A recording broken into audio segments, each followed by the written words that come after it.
Hello everyone. So basically ये वाला video आप लोगों को बताने के लिए है कि हम कौन कौन से क्वेश्चंस को क्लेम कर सकते हैं। ठीक है, तो कल हम लोगों ने पेपर एनालिसिस किया था 28 अगस्त का जो री एग्जाम हुआ था, और ये ऑफिशियल आंसर की में अगर कोई गड़बड़ी है जिसका आज लास्ट डेट है 11:50 पर सबमिट करना हम लोग को लास्ट। भाई बहुत समय है हमारे पास, मैं इसको बता रहा हूँ आप लोग को। चलिए फटाफट वीडियो को स्टार्ट करते हैं। मैं आप लोग को बताऊंगा कौन से क्वेश्चंस जो हैं वो गलत हैं, मतलब गलत हो सकते हैं, जिनके आंसर गलत हो सकते हैं, उनके ऊपर हम चर्चा करने वाले हैं। तो देखिए कल ये वाला क्वेश्चन था, क्वेश्चन नंबर 2, इसका ए ऑप्शन करेक्ट होगा। ये हम लोगों ने वहीं पर डिस्कस कर लिया था, इसमें कोई डाउट नहीं है।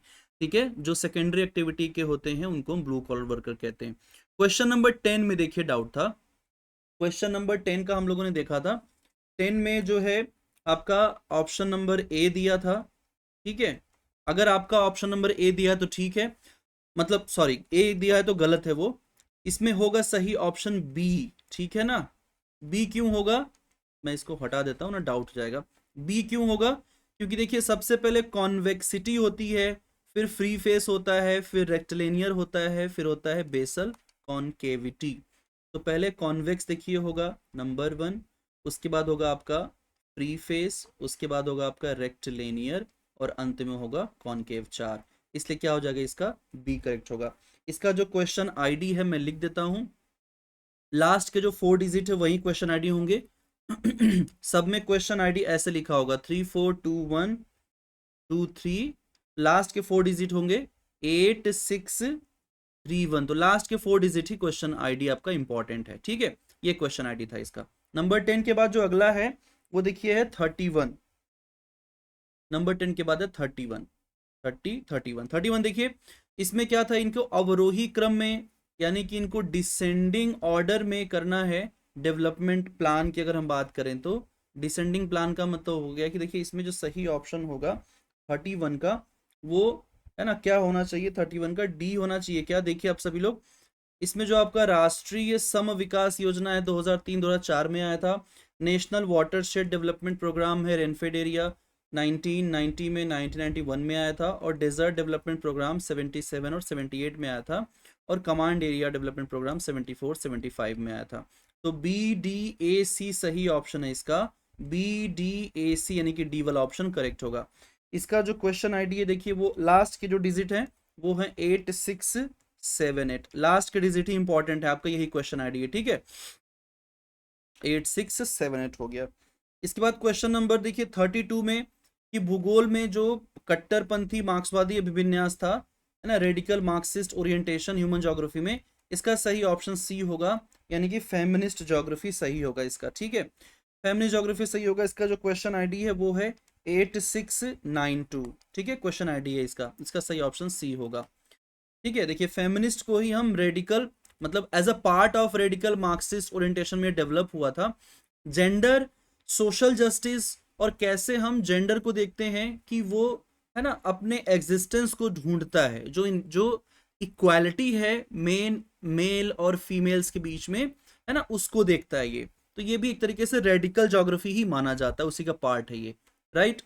इसके बाद देखिए आता है आपका 34 में देखिए, ये वाला क्वेश्चन मैंने बहुत सर्च किया, बहुत ज्यादा, लेकिन इसमें जो आंसर हम लोग को कल मिला था 34 का जो आंसर था वो बी दिया हुआ था, कोणार्क का सन टेम्पल, लेकिन दरअसल ये गलत होगा।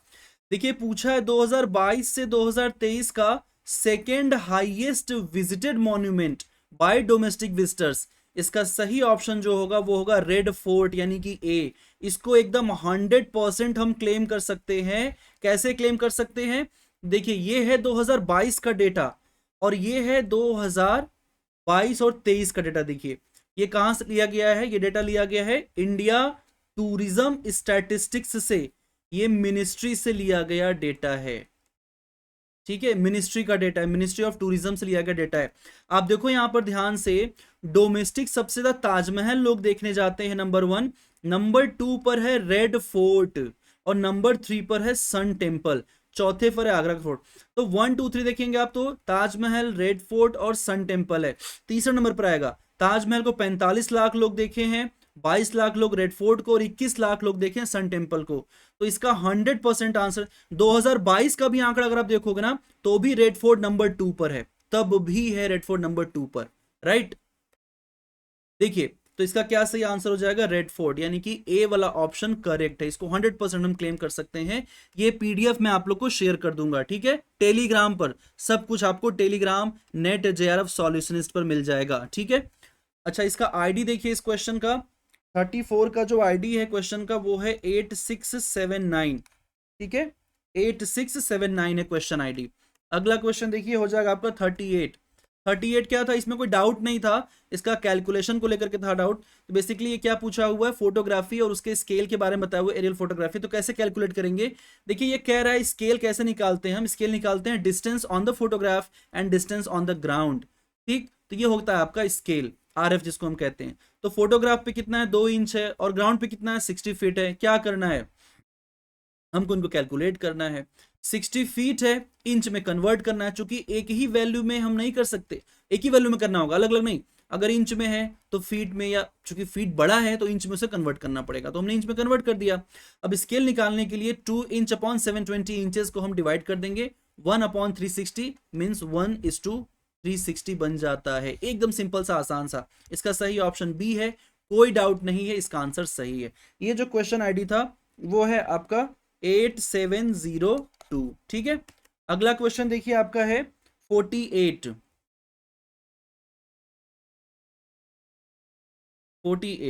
देखिए क्या है, वर्तमान में कुल खाद्यान्न अनाज और दालें शामिल हैं, खरीफ और रबी की फसलों का हिस्सा क्या है। तो देखिए इसका सही आंसर होगा ए, ठीक है। ए क्यों होगा, ऑलमोस्ट इक्वल होगा। 48 का जो होगा ऑलमोस्ट इक्वल, ऑलमोस्ट इक्वल कैसे होगा, देखिए ये है ministry of agriculture and farmer welfare का है ये डेटा 2022 2023 2024 का है। पूछा क्या आपसे, आपसे वर्तमान पूछा है ना, तो वर्तमान 23-24 ही चल रहा है, ठीक है, 23-24 ही चल रहा है। अब यहां पर देखिए खरीफ का जो प्रोडक्शन है वो 1541.87 lakh metric ton, LMT lakh metric ton है। रबी का देखिए कितना है 1551.61, यानी कि लगभग सिमिलर है, एक बराबर है, लाख मीट्रिक टन। तो खरीफ और रबी का जो प्रोडक्शन है दोनों का लगभग बराबर, आप देखिए ऑलमोस्ट इक्वल, इसलिए क्या होगा, ए ऑप्शन करेक्ट होगा, ठीक है। इस टू नहीं होगा, हाँ इसका सही ऑप्शन ए है। जो 48 का आंसर दिया गया है वो ए दिया गया, इसलिए सही है, तो कोई डाउट इसमें नहीं है, ठीक है। अगला जो क्वेश्चन, अच्छा इसका आईडी देख लीजिए, इसका जो आईडी है 48 का वो है 8709 लास्ट में, ठीक है, लास्ट के 4 डिजिट इंपॉर्टेंट मैं भी बता रहा हूं। इसके बाद देखिए क्वेश्चन नंबर 61, नहीं 48 के बाद ना 51, 48 के बाद 51 देखिए एब्स्टिजिंडे इंट्विक्लुम, ये पेंक के मॉडल का लास्ट स्टेज है। 3 स्टेज थे ना, एब्स्टिजिंडे, ग्लीक फार्मिंग और एब्स्टिजिंडे। तो एब्स्टिजिंडे में क्या होगा, एब्स्टिजिंडे में आपको देखने को मिलेगा कि बेसिकली जो इसका सही ऑप्शन है वो डी होगा, एब्सोल्यूट हाइट और रिलेटिव हाइट क्या है, डिक्लाइन हो रहा है। अब 51 का जो आंसर दिया है वो डी दिया है, जो कि सही है, कोई क्लेम इस पे हम नहीं कर सकते, ठीक है। कैसे, ये हम लोगों ने पढ़ा हुआ है, डायरेक्ट पीडीएफ का क्वेश्चन है, डायरेक्ट देखिए एब्स्टिजिंडे में क्या होता है कि वैनिंग डेवलपमेंट ऑफ लैंडस्केप होता है, वैनिंग मतलब घटते हुए दर से। तो जो एब्सोल्यूट रिलीफ होगा ना वो क्या होगा, डिक्रीज होगा, ठीक है। अपलिफ्टमेंट भी क्या होता है, डिक्रीज होता है। तो सही ऑप्शन इसका डी है, कोई क्लेम नहीं कर सकते, डी वाला ऑप्शन करेक्ट है, ठीक है। इसके बाद जो अगला, अच्छा इसका आईडी क्या था, 51 का जो आईडी है, 51 का आईडी है 8629, ठीक है ना, लास्ट में 8629 है। इसके बाद देखिए 52 नंबर क्वेश्चन, लैंडसैट 1 के निम्नलिखित में से किस स्पेक्ट्रल बैंड का उपयोग रंगीन कंपोजिट उत्पादन के लिए नहीं किया जाता। तो देखिए मैंने इसको रिसर्च किया, बहुत जगहों से चेक किया, चेक करने के बाद पता चला है कि जो बैंड नंबर 6 है वो थर्मल बैंड है। थर्मल बैंड जो होते हैं वो क्या करते हैं, ये कलर कंपोजिट का इस्तेमाल नहीं करते। जनरली आपको इसमें एक तरीके से इंफ्रारेड कंडीशंस देखने को मिलती हैं। तो जो बैंड नंबर 6 होगा यही होगा, यानी कि बी वाला ऑप्शन होगा सही। अब 52 का जो आंसर दिया है वो दिया हुआ है आपका, है ना, डी दिया हुआ है, 5 दिया हुआ है डी। तो इसको हम क्लेम कर सकते हैं। क्लेम करने के लिए आपको वासुदेव भट्टा की बुक मिल जाएगी, वासुदेव भट्टा, वासुदेव भट्टा की बुक में आपको मिल जाएगा ये, ठीक है, वासुदेव भट्टा की बुक है। मैं भेज दूंगा सारा आप लोग को शाम तक, ठीक है, थोड़ा अभी ये सब करने के बाद फिर भेज दूंगा। इस क्वेश्चन का जो आईडी है 52 का, वो है 8701, ये क्लेम कर सकते हैं, नंबर 2 क्लेम, ठीक है, हम इसको क्लेम कर सकते हैं। इसके बाद देखिए है इसके बाद आता है आपका 61, है ना, 61 ये है। कौन सा भारत में मतदान व्यवहार का निर्धारक नहीं है? कुछ स्टूडेंट को डाउट था, मैंने वही बता दिया था, सही है।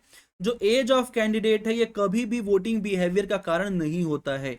वोटिंग बिहेवियर पूछ रहा है ना, कानून नहीं पूछ रहा है आपसे। कानूनन उम्र तो है 18 वर्ष वोट करने की, लेकिन कानून नहीं पूछ रहा है। Voting behaviour, age of candidate, जो लोग उम्मीदवार होते हैं उनको नहीं मानते हैं हम, ठीक है।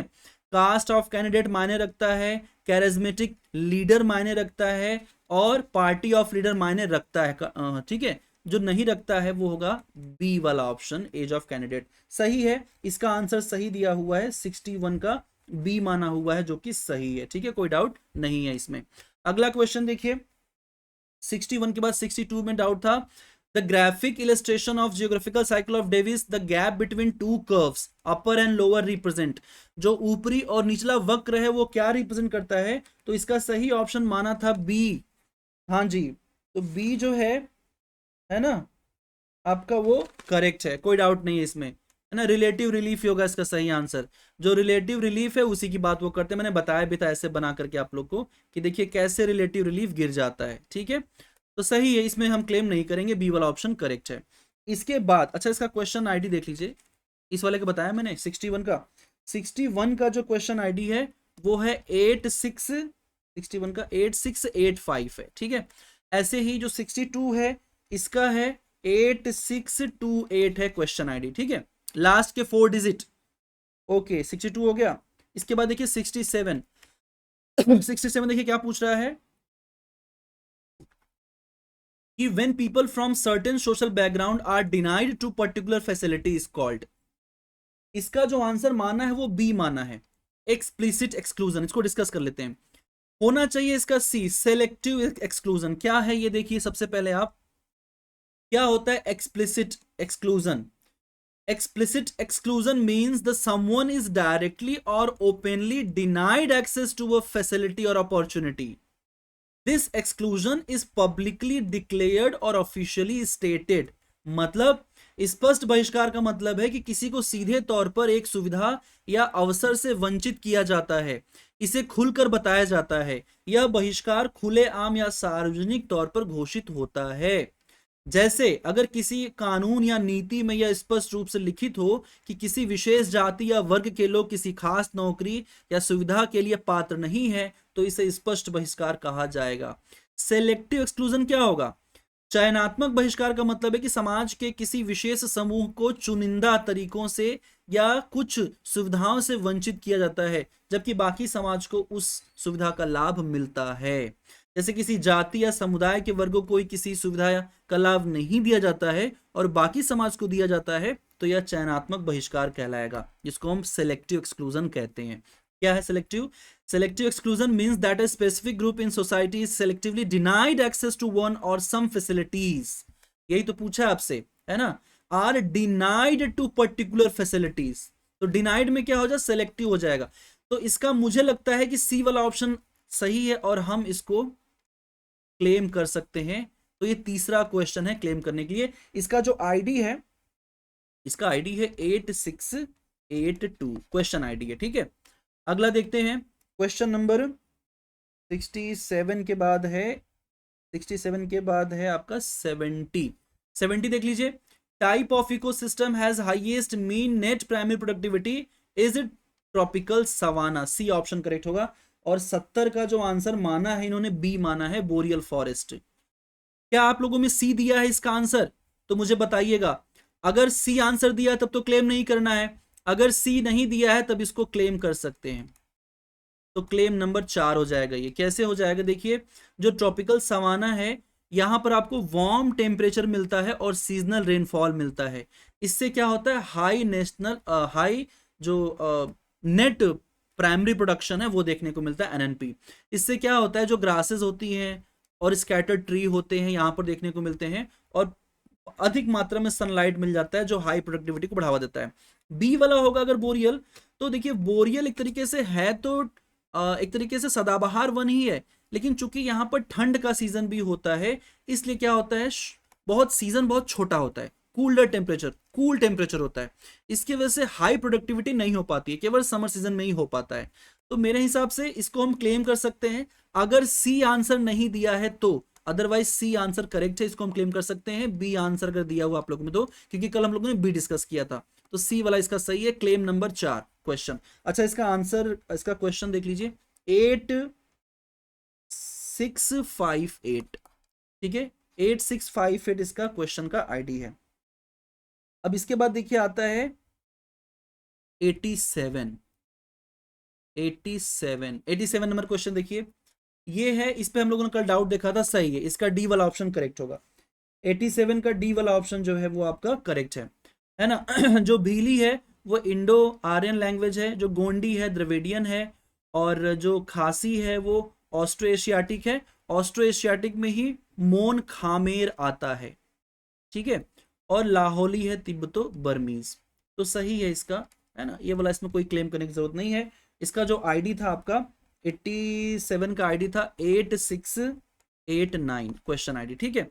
और अंत में था आपका 87 के बाद 88। कुछ स्टूडेंट को लग रहा है कि इसमें डाउट है, देख लीजिए, सेंसस 2001 का जो अपना ग्रोथ, यही ना पूछ रहा है ना, डिकेडल ग्रोथ रेट आपको बताना है डिसेंडिंग ऑर्डर में।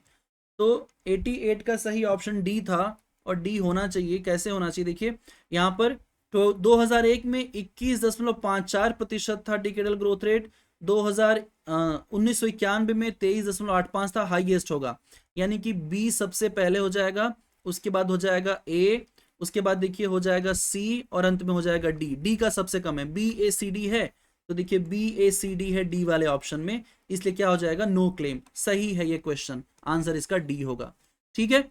तो कुल मिलाकर के यहाँ पर जो क्वेश्चंस बनते हैं, इसका आईडी बता दिया आपको, कुल मिलाकर के 1 2 3 4 5 6 7 8 9 10 11 12 13 14, मैंने 14 क्वेश्चन बताया जो डाउटफुल थे। इसमें से 4 क्वेश्चन मुझे मिले हैं, है ना, 4 क्वेश्चन मुझे मिले हैं जो हम लोग क्लेम कर सकते हैं। क्लेम नंबर 4, क्वेश्चन नंबर 70, ठीक है ना, 70 को कर सकते हैं। उसके बाद क्लेम कर सकते हैं हम लोग 67 को कर सकते हैं। उसके बाद हम लोग क्लेम कर सकते हैं उसके बाद क्लेम कर सकते हैं हम लोग 52 को कर सकते हैं क्लेम। 52 के बाद 52 के बाद ये वाला सही था, ये वाला भी सही था, हाँ ये वाला क्लेम कर सकते हैं 34, ठीक है। तो 34 को भी हम लोग क्लेम कर सकते हैं। यही 4 क्वेश्चन है, इनको क्लेम करना है हम लोग को, बाकी सारे करेक्ट है गाइज, ठीक है। ज्योग्राफी के बाकी सारे क्वेश्चन सही हैं, क्योंकि आंसर की में अगर आप लोग को गड़बड़ी लग रहा होगा तो वो कहीं कहीं पर कोई मिस्टेक हुआ होगा, ठीक है, अदरवाइज सारा क्वेश्चन यहाँ पर सही है। तो कुल मिलाकर के 4 क्वेश्चन को हमें क्लेम करना है, ठीक है, 4 क्वेश्चंस जिनको हमें क्लेम करना है, ठीक। तो मैं आप लोगों को इन सारे क्वेश्चंस के जो क्लेम करने के लिए जो रेफरेंस है वो मैं आप लोग को टेलीग्राम पे देता हूं। टेलीग्राम चैनल को आप लोग ज्वाइन करिए, जो बिल्कुल लास्ट में आपको मिलेगा। मतलब आप अपने वीडियो को, इसी वीडियो के लास्ट में आप जाओगे ना तो आपको मिल जाएगा, ठीक है। देखो ये है,